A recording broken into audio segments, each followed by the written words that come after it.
Hey, welcome back. All right, I got these. Seen these all online. I think I probably have. People getting these zombie figures from the Dollar Tree. So they weren't at my Dollar Tree. I went out of town and found them at another Dollar Tree. So here we are. You do get two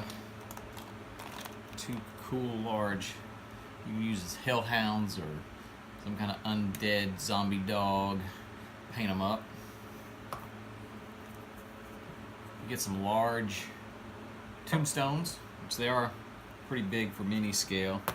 Now the zombies themselves are pretty large. There would be almost like a giant zombies. But if this is all you can get, it's cheap. Doesn't really matter about the size. Still pretty much takes up the same space. They're just markers of your game. You can paint them up. But what I decided to do is I am going to chop off all their arms. So we're going to take their arms off. And so we're going to 1, 2, guy with the coat can't use 3, 4, 5, 6, 7, 8, 9. So 9 sets of arms and 18 arms. And then what we're going to do is we're going to make a zombie wall. Okay, I already pre-made this wall. You can see how I make walls. These are all out of individual cut pieces of styrene.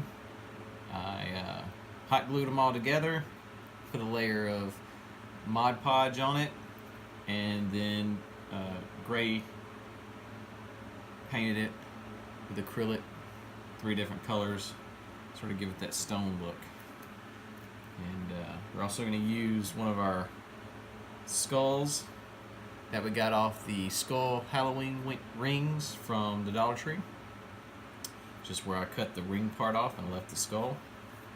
I made a little indention. We're going to place that face of the skull right in that indention. And we're going to spread out the arms on the wall coming out. So we'll be making a living wall, a zombie wall, a touchy-feely wall. So let me rearrange the camera and we'll get started. Alright, so I cut all my arms off. Basically I just used a wire cutter, pair of clippers, scissors if you need to. It's not that hard of a plastic. If you're going to use a box cutter or your razor knife, be careful. Alright, so as you can see my indentation I made, and that's where we're going to put the skull. So get the old hot glue, put a good squirt in there because it's sort of concave. Fill it up and just hold it.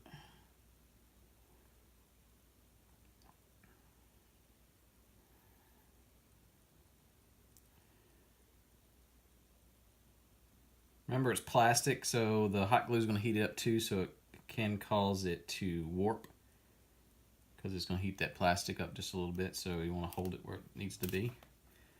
There we go. All right. Now we're going to find places for the hands. So basically push it in where you think you want it to go. Pull it out, add a dab of hot glue, and then push it back in. That's what we're going to do. Find places that we can just sort of push it in.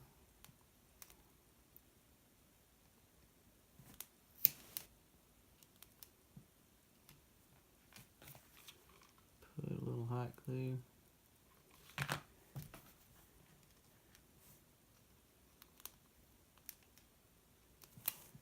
There we go. All right.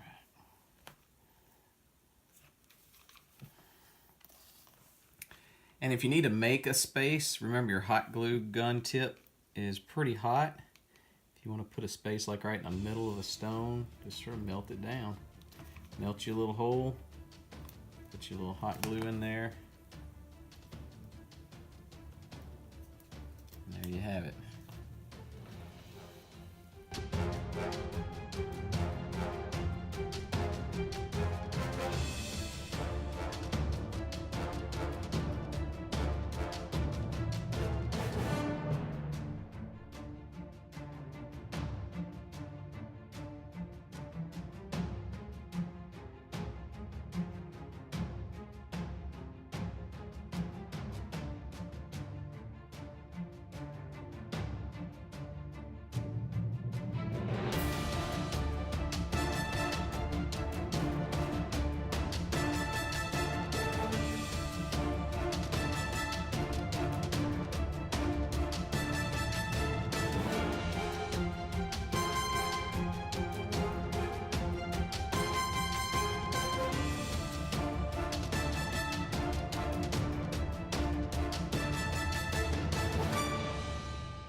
And now you have your living wall.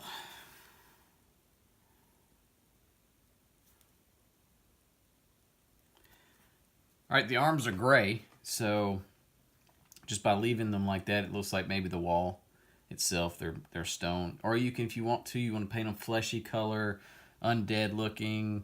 That's fine too. You can just leave them that color if your wall's gray. Of course, if you got your walls different colors, you might want to make it the same color as the wall, or make them look more alive or undead looking or what have you. But there it is.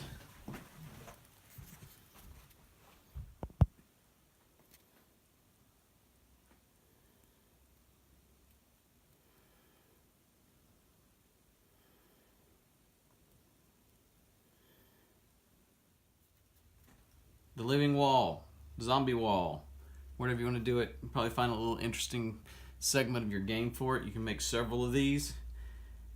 You don't have to put them so close together. If you want your zombies to go further, go get you a couple bags, clip off their arms, make you a whole bunch of these. But it's a cool little feature. But thanks for tuning in. If you could, subscribe to the channel. Keep up to date with some of the other videos I do.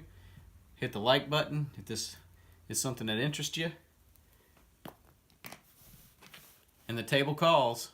Keep gaming. Thanks a lot.